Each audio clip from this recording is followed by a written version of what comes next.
আসসালামু আলাইকুম। অপরাহ্নে তোমাদের স্বাগতম। তো যাদের ঢাবি পরীক্ষা খারাপ হয়েছে, তোমরা এখনো হয়তো মন খারাপ করে বসে আছো, বাট আসলে তোমাদের হাতে খুব একটা সময় নেই। যারা ইঞ্জিনিয়ারিং প্রিপারেশন নিছিলা বা যারা ইঞ্জিনিয়ারিং পড়তে চাও, তাদের হাতে কিন্তু এখন আর খুব একটা সময় নেই। রুয়েটের জন্য মাত্র 4 দিন বাকি।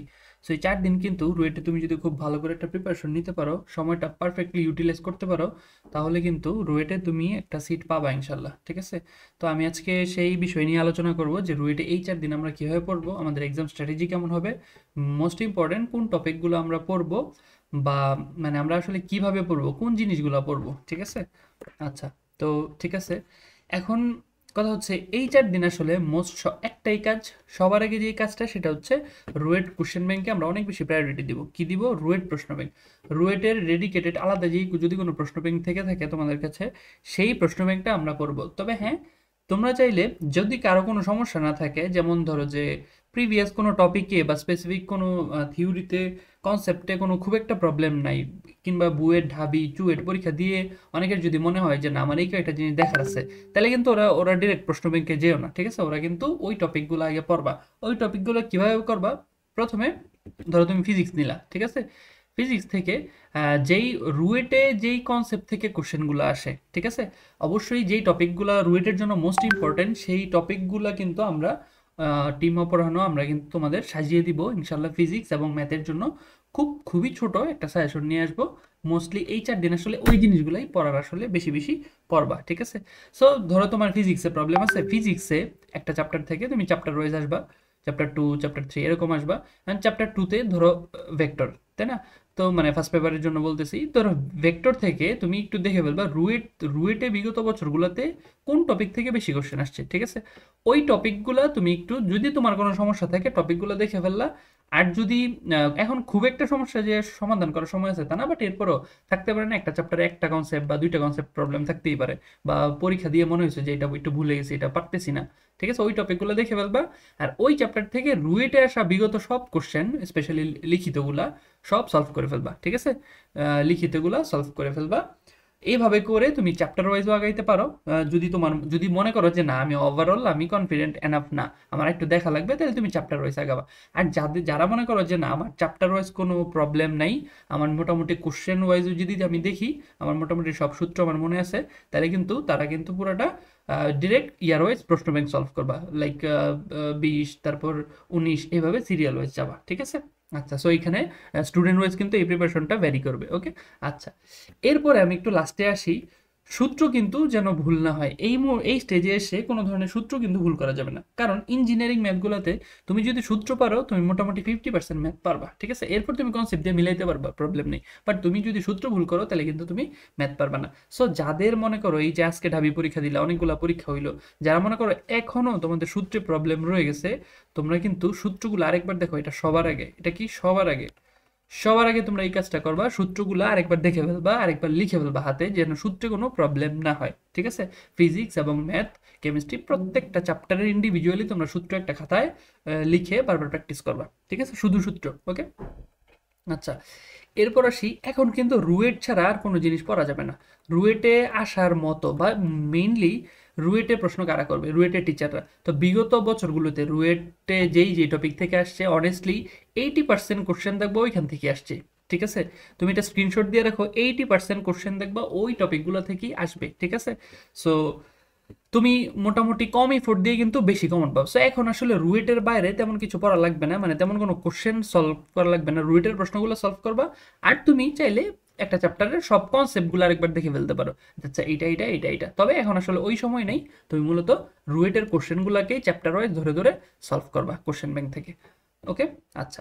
তারপর হচ্ছে এই রুলটা আমরা মেনটেন করব কিরকম? আমরা কিন্তু আসলে রুয়েটের জন্য আসা মোস্ট ইম্পর্টেন্ট টপিকগুলো থেকেই আসলে 80% কোশ্চেন হবে। আর 20% ধরো তোমার একটু আউট অফ দ্য টপিক আসলো, এটা নিয়ে তোমার কনসার্ন না। ঠিক আছে? সো তুমি 20% ইফোর্ট দিয়ে আসলে 80% প্রশ্ন যেন তোমার এখন কমন পড়ে, সেইভাবে তোমাকে আসলে পড়তে হবে। কারণ এই 4 দিনে তুমি এতদিন অনেক কিছু পড়ছো, তুমি অনেক কিছু কিন্তু ভুলে গেছো, অনেক কিছু কিন্তু তুমি ভুলে গেছো। তার মানে এই যে 4 দিন, এই 4 দিনে তুমি যা যা রিভিশন দিবে এগুলো তোমার খুব বেশি মনে থাকবে এবং তোমার ভুল হওয়ার চান্স কিন্তু কম। এছাড়া যেই টপিকটা এই 4 দিনের মধ্যে দেখবে না, ওই টপিকটা কিন্তু তোমার ভুল হওয়ার একটু হইলেও চান্স থাকবে, থাকবে না? সো এইটাই আর কি। তুমি মূলত 20% পড়াশোনা করবা, যেই 20%-এর মধ্যে থেকে আসলে 80% কোশ্চেন আসবে, ঠিক আছে? তো এই 4 দিন আসলে এই জিনিসটা মেনটেন করা খুব বেশি ইম্পর্টেন্ট, ওকে? আচ্ছা, তারপর হচ্ছে হাতে লিখার প্র্যাকটিস আসলে এতদিন হয়ে গেছে, চুয়েটে পরীক্ষা দিছো, বুয়েটে লিখিত দিছো হয়তো বা অনেকেই, তারপর ঢাবিতে অনেকগুলো লিখিত দিছো। সো এখন আসলে যে ভাবতে পারো যে পরীক্ষার আগে হাতে প্রচুর প্র্যাকটিস করতে হবে, না, এখন আসলে হাতে লিখে প্র্যাকটিস করার দরকার নাই। তুমি কি করবা, তুমি আসলে এখন বেশি বেশি প্রবলেম সলভ করবা। কিরকম প্রবলেম? একটা প্রবলেম খাতায় তুমি নিবাও না, ঠিক আছে? তুমি দরকার হলে মনে মনে অথবা ক্যালকুলেটর করে ফেলবা। খাতায় দুই একটা স্টেপ টাচ করতে পারো, সাপোজ একটা স্টেপ টাচ করার পরে তুমি বুঝতে পারলা যে না, বাকিটা আমি ক্যালকুলেটরে সলভ করতে পারবো। তারপরে তুমি ক্যালকুলেটরে বসায় ডিরেক্ট আনসারটা ম্যাচ করাবা, ঠিক আছে? তাহলে কি তোমার টাইম বাঁচবে, রুয়েটে একটা প্রশ্নের জন্য তুমি ধরো পাবা মোটামুটি 4 মিনিটের মতো, ঠিক আছে? ইংলিশটা যদি একটু কনসিডার করি, 4 মিনিটের মতো পাবা। সো তুমি যদি এইভাবে করো, মানে খাতায় একটু একটা দুই লাইন লিখলে তারপর ক্যালকুলেটরে করে ফেললা, তাহলে কিন্তু তোমার মোটামুটি 1 2 3 মিনিটের মধ্যে ম্যাথগুলো হয়ে যাবে। সো তুমি বেশি বেশি ম্যাথ প্র্যাকটিস করতে পারবা। সো এখন আসলে হাতে লিখার প্র্যাকটিসটা আমার মনে হয় না খুব একটা প্রয়োজন আছে। এরপরও যারা একদম প্রবলেম ফেস করছো যে না আমার হাত স্লো, এখন আসলে ওইটার সময় নেই যে তুমি এখন 4 দিনে প্র্যাকটিস করে হাতের স্পিড বাড়ায় ফেলবা। এইটা আসলে এতদিন যা হওয়ার হয়ে গেছে, ঠিক আছে? আচ্ছা, তো এখন এখন তোমরা মিলি ট্রাই করবা যত বেশি প্রবলেম টাচ করা যায়, যত বেশি টপিক কভার করা যায়, মানে দরকার হলে রুইটে আসা টপিকগুলো বারবার প্র্যাকটিস করা, তাহলে তোমার কিন্তু পরীক্ষার হলে এফিসিয়েন্সি খুব ভালো থাকবে, খুব দ্রুত তোমার সলভ করার ক্যাপাবিলিটি থাকবে, ওকে? আচ্ছা, তো মোটামুটি এই আমরা 4 দিন আসলে এই জিনিসগুলাই আসলে পড়বো। কারো যদি কোশ্চেন ব্যাংক শেষ হয়ে যায় তাহলে তুমি আবার করবা, ঠিক আছে? আবারও করবা তুমি 20 তারিখ পরীক্ষা তো সম্ভবত, হ্যাঁ 20 তারিখের আগ পর্যন্ত তুমি টানা প্রশ্ন ব্যাংক করে যাবা, টানা প্রশ্ন ব্যাংক করে যাবা, ফর্মুলা দেখবা, আর কিছুই না, ঠিক আছে? রুয়েটের প্রশ্ন ব্যাংক করে যাবা, ফর্মুলা দেখবা, আবার রুয়েটের প্রশ্ন ব্যাংক করবা, আবার ফর্মুলা দেখবা, এরকম, ঠিক আছে? আচ্ছা, ঠিক আছে, এবার আসি আমরা একটু এক্সাম স্ট্র্যাটেজি নিয়ে। এক্সাম স্ট্র্যাটেজি আসলে মোটামুটি বুয়েট লিখিত কিংবা চুয়েট লিখিতর মতোই থাকবে, কারণ এখানে আসলে ফিজিক্স থেকে কোশ্চেন আসবে 10টা, মার্কস হচ্ছে 100, ওকে? তারপর ম্যাথ থেকে কোশ্চেন আসবে 10টা, এইখানেও মার্কস কত, 100। তারপর কেমিস্ট্রি থেকে কোশ্চেন আসবে 10টা, এখানেও কিন্তু মার্কস কত, 100, ওকে? আর ইংলিশ থেকে কোশ্চেন আসবে মেবি 5টা, এখানে কিন্তু 50। আচ্ছা, এখন একটা কথা, চুয়েটে ইংলিশটা, চুয়েটে কিন্তু ইংলিশটা অতটা ইম্পর্টেন্ট ছিল না, ঠিক আছে? কিন্তু রুয়েটে কিন্তু প্রায় 50% মার্কস ক্যারি করতেছে, ঠিক আছে? সো এটা কিন্তু একবারে ফালায় দেওয়া যাবে না, ঠিক আছে? ইংলিশের জন্য তেমন কোনো প্রিপারেশন লাগবে না, বাট ইংলিশ পরীক্ষার হলে কিন্তু আনসার করার ট্রাই করবা। কারণ ইংলিশ যদি মোটামুটি ইজি হয় তাহলে কিন্তু তুমি অল্প টাইমে মোটামুটি এখানে 30+ পাওয়া কোনো ব্যাপার না, ঠিক আছে? 30 40ও পাইতে পারো যদি তোমার মোটামুটি কমন পড়ে, কারণ এখানে এইচএসসির জিনিসপাতি আসবে, ঠিক আছে? এইচএসসির কিছু গ্রামাটিক্যাল আসবে, কিছু ভোকাবুলারি থাকবে, ঠিক আছে? তুমি একটু কোশ্চেন ব্যাংকটা দেখতে পারো বা কুয়েটের কিছু কোশ্চেন ব্যাংক দেখতে পারো, বাট আমার মনে হয় না ইংলিশে অত টাইম দেওয়ার দরকার আছে। ইংলিশের নলেজ যা আছে ওইটা দিয়ে হয়ে যাবে ইনশাল্লাহ, ঠিক আছে? সো ইংলিশে তুমি কিছুটা টাইম দিবা পরীক্ষার এক্সাম হলে, মানে ইংলিশ কোশ্চেনটাকে দেখবা যে কি অবস্থা। ইংলিশ যদি মনে করো যে না আমি পারবো, তাহলে কিন্তু তুমি আনসার অবশ্যই ফুল আনসার করার চেষ্টা করবে ইংলিশে, কারণ ইংলিশে আনসার করলে কিন্তু তোমার মার্ক চলে আসবে। আলটিমেটলি কিন্তু ওভারঅল মার্কসই তোমার মেরিট ডিফাইন করবে, রাইট? সো তুমি ইংলিশ আনসার করেও মার্ক তুলতে পারবা, কেমিস্ট্রি ম্যাথ আনসার করেও মার্কস তুলতে পারবা। আচ্ছা, তো ইংলিশের ব্যাপারটা আসে, ইংলিশে আমি মনে করি টোটাল তোমার থাকবে হচ্ছে 2.5 ঘন্টা, তার মানে 150 মিনিট। 150 মিনিটের মধ্যে আমি মনে করি ইংলিশে আসলে তোমাদের ইংলিশের জন্য আসলে তুমি মোটামুটি 20 মিনিটস নিতে পারো, ঠিক আছে? 20 থেকে 15 মিনিটস, ওকে? 20 থেকে 15 মিনিটস মোটামুটি 5টা কোশ্চেন যদি হয় তাহলে পার কোশ্চেনে পড়তেছে 3 থেকে 4 মিনিট, পার কোশ্চেনে পড়তেছে কিন্তু 3 থেকে 4 মিনিট, আরো কম বেশি হইতে পারে, বাট এইটুকু টাইম যদি নিয়ে তুমি আনসার করতে পারো হাফ মার্কস কিন্তু হয়ে যাবে, ঠিক আছে? অলমোস্ট হাফ মার্কস কিন্তু চলে আসবে, ওকে? আচ্ছা, এবার আসি ফিজিক্সের ক্ষেত্রে। আছে এইখান থেকে যদি তোমার মোটামুটি 20 মিনিট চলে যায় তাহলে থাকতেছে হচ্ছে কি 130, তাহলে 130 কোশ্চেন কয়টা, 30টা, তাই না? তাহলে তোমার এখানে মোটামুটি সময় পাবা প্রায় প্রতিটা কোশ্চেনে 4.5 মিনিট করে, প্রতিটা কোশ্চেনে 4.33 মিনিট করে। এটা মোটামুটি এনাফ, 5 মিনিটও পাইতে পারো যদি তুমি এখানে 15 মিনিট ইউজ করো, ওকে? সো 5 মিনিট কিন্তু বেশ ভালো সময়, কারণ বুয়েটে তোমরা পাইছো 3 মিনিট, ডিউতে আরো কম, ঠিক আছে? সো ফিজিক্সে 10টা কোশ্চেন থাকবে। সো আগে আমি বলবো ট্রাই করবা হচ্ছে ফিজিক্স অথবা কেমিস্ট্রি দিয়ে, যে যার যার মতো যে যে স্ট্রং জোনে থাকো, ঠিক আছে? বাট আমি একটু প্রেফার করি কেমিস্ট্রিটা, কারণ কেমিস্ট্রিতে কিছু থিওরি থাকবে, ঠিক আছে? কেমিস্ট্রিতে কিছু থিওরি থাকবে, এগুলো একটু দ্রুত হয়ে যাবে, ঠিক আছে, এগুলো কিন্তু একটু দ্রুত হয়ে যাবে। এরপরও প্রথম 5 মিনিট তুমি কোশ্চেনটা ওভারলুক করবা যে কি অবস্থা, কিরকম আসছে, কোন সাবজেক্টটা একটু ইজি আসছে, আমার কাছে লাগতেছে আমি পারবো, ঠিক আছে। সো ওই সাবজেক্টটা তুমি আগে ধরার ট্রাই করবা। বাট নর্মালি যদি তোমার কাছে সবই সেম লাগে, তাহলে আমার আমার চয়েস তুমি কেমিস্ট্রিটা আগে ধরতে পারো, ঠিক আছে, কারণ কেমিস্ট্রিটা একটু কম্পারেটিভলি তাড়াতাড়ি হবে। ওকে, তারপর ফিজিক্স ম্যাথ এটা ব্যাপার না। অবশ্যই আহ, তুমি কোশ্চেনে কিন্তু রাউন্ড দিবা। রাউন্ড সিস্টেমটা কিরকম, তুমি প্রথম দফায় তুমি একদম যেগুলো শিওর পারো, শিওর শট, ঠিক আছে, প্রথম দফায় তুমি কি শিওর শটগুলো, যে না আমি এটা দেখলেই পারবো, আমার কমন পড়ছে, তোমার বিগত কিছু দিনের মধ্যে বা বিগত এতদিন তুমি যার চর্চা করছো তার মধ্যে সবচেয়ে বেশি এই টাইপগুলো প্র্যাকটিস করছো, ওইগুলো তুমি প্রথম রাউন্ডে দিবা, ঠিক আছে। এরপর সেকেন্ড রাউন্ডে কি, সেকেন্ড রাউন্ডে হচ্ছে মিডিয়ামগুলা। সেকেন্ড রাউন্ডে কি, মিডিয়াম ক্যাটাগরির যে কোশ্চেনগুলা, ওকে, মিডিয়াম ক্যাটাগরির কোশ্চেনগুলো এই থার্ড রাউন্ড যদি দিতে পারো, থার্ড রাউন্ড আসলে তুমি দেওয়ার সময় পাবে না। এরপর যদি দিতে পারো, ওইখানে হচ্ছে একদম কমপ্লেক্সগুলো আসবে, যেগুলো বড় কমপ্লেক্স ওইগুলা।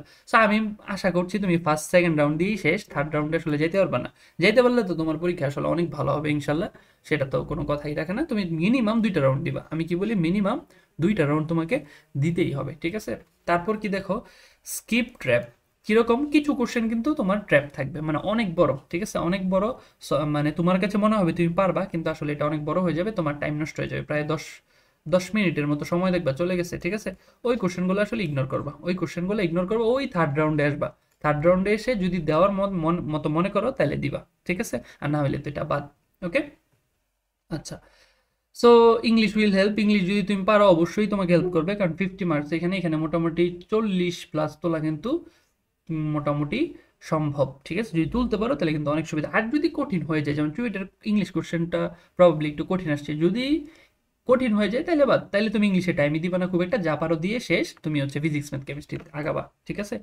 আচ্ছা, এখন আমি মনে করি তোমরা মোটামুটি ফিজিক্স থেকে মিনিমাম মিনিমাম 7টা আনসার করার চেষ্টা করবা, ঠিক আছে। 7টা থেকে মোটামুটি 3টা কোশ্চেন, মোটামুটি আমি বলি 5টা কোশ্চেন আসলে ইজি হবে, ঠিক আছে, 3টা কোশ্চেন মিডিয়াম হবে, 2টা কোশ্চেন টাফ হবে, ঠিক আছে, 2টা কোশ্চেন টাফ হবে। ম্যাথের ক্ষেত্রেও সেম, মোটামুটি 4টা 5টা ইজি হবে, 3টা 4টা মিডিয়াম হবে, 2টা 3টা কি হবে, হার্ড হবে, ঠিক আছে। এই জিনিসগুলো একটু ইগনোর করার চেষ্টা করবা, এই যে এই জিনিসগুলো, এখন এইটা হচ্ছে তোমার চুজ করতে হবে যে কোন ম্যাথটা আসলে হার্ড আসছে, কোনটা তোমার জন্য টাফ, ঠিক আছে। এই জিনিসগুলো আসলে চুজ করে তারপর বাদ দিতে হবে। ওকে, সো কেমিস্ট্রির ক্ষেত্রেও সেম। সো কাটমার্কস নিয়ে আসলে পরে আলোচনা করবো ইনশাল্লাহ, আর কোশ্চেনের উপর ডিপেন্ড করবে। যেমন আজকের ডিউতে কেউ কিন্তু আশা করেন ফিজিক্স কোশ্চেনটা টাফ হয়ে যাবে, ঠিক আছে, নর্মালি ম্যাথ টাফ হয় বা কেমিস্ট্রি টাফ হয়, ফিজিক্স যে এত টাফ হয়ে যাবে সেটা কিন্তু কেউ ভাবে নাই, ঠিক আছে। সো এটা আসলে ডিপেন্ড করবে, কোশ্চেন আসলে একটা কোশ্চেন হার্ড হয়েই যেতে পারে। যেমন ঢাবিতে আজকে ম্যাথ কিন্তু অনেক বেশি সহজ আসছে, ঠিক আছে, ম্যাথ আমি মনে করি যে বিগত 3 4 5 বছরের মধ্যে সবচেয়ে সহজ কোশ্চেনটা মোটামুটি আজকে ছিল।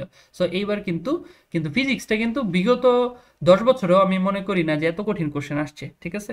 সো এইখানে তোমাদের এটা আসলে কোশ্চেনের উপর ডিপেন্ড করবে যে কোনটা কঠিন, কঠিনটা আসলে সবার লাস্টে দেওয়ার চেষ্টা করবা, এটা তোমাকে কোশ্চেন পড়লেই তুমি বুঝতে পারবা। ওকে, তো এই ছিল মোটামুটি স্ট্র্যাটেজি অ্যান্ড এক্সাম প্ল্যান, মানে 4 দিনের পড়ার প্ল্যান। এখন আসলে কোন টপিকগুলো পড়বা, ঠিক আছে, কোন টপিকগুলো পড়বা, এই এই জিনিসগুলোর উপর আমরা ডেডিকেটেড 2টা ভিডিও নিয়ে আসবো, একটা ম্যাথের উপর, একটা ফিজিক্সের উপর, ঠিক আছে। আমি চেষ্টা করব ম্যাথ এবং ফিজিক্সের উপর মোটামুটি মোস্ট ইম্পর্টেন্ট টপিক রুয়েটের জন্য, মোস্ট ইম্পর্টেন্ট টপিক রুয়েটের জন্য, যেগুলোর মধ্যে আসলে মোটামুটি প্রত্যেকটা চ্যাপ্টার থেকে 2টা করে টপিক দিব, ঠিক আছে, প্রত্যেকটা চ্যাপ্টার থেকে 2টা টাইপ করে দিলে মোটামুটি ইনশাল্লাহ এখান থেকে তোমরা 70% কমন পাবা, 60 থেকে 70% কমন পাবা ইনশাল্লাহ। এটা আসলে কিছুই না, কোশ্চেন ব্যাংক অ্যানালাইসিস, মানে রুয়েটের কোশ্চেন ব্যাংক অ্যানালাইসিস করে তোমরা এই কাজগুলো নিজেও করতে পারবা। বাট আমি মোটামুটি চেষ্টা করব রুয়েটে আসার মতো এই বছর মোস্ট ইম্পর্টেন্ট যে টপিকগুলা সেইগুলার ইনশাল্লাহ অনেক ছোট করে কভার করে দেওয়ার জন্য, একদম শর্ট সাজেশন, ঠিক আছে। সো এটা ইনশাল্লাহ খুব দ্রুতই দেওয়ার চেষ্টা করতেছি। তো এই জিনিসগুলো আসলে তোমরা বারবার প্র্যাকটিস করবে, কারণ এই 4 দিনে আসলে সব ধরতে পারবা না, সব প্র্যাকটিস করতে পারবা না, ঠিক আছে। সো মেইনলি তোমরা রুয়েট কোশ্চেন ব্যাংকটা সলভ করা শুরু করবা, এরপরে কিছু কিছু টপিক আসলে রুয়েটের জন্য অনেক বেশি ইম্পর্টেন্ট, ওই টপিকগুলো আসলে ভালো করে দেখে যাবা। তো এই 4 দিনে যতটা কাভার হয়, ঠিক আছে। আমি মনে করি এই 4 দিন যদি তোমরা ভালো করে এইভাবে পড়তে পারো, প্রিপারেশন নিতে পারো, যাদের কনসেপ্ট মোটামুটি আছে, যাদের আগের সব পরীক্ষা যদি খারাপও হয়, তাও ইনশাল্লাহ আমি বিশ্বাস করি রুয়েটে তোমরা ভালো করবা ইনশাল্লাহ, ঠিক আছে। সো এই পর্যন্তই, আসসালামু আলাইকুম।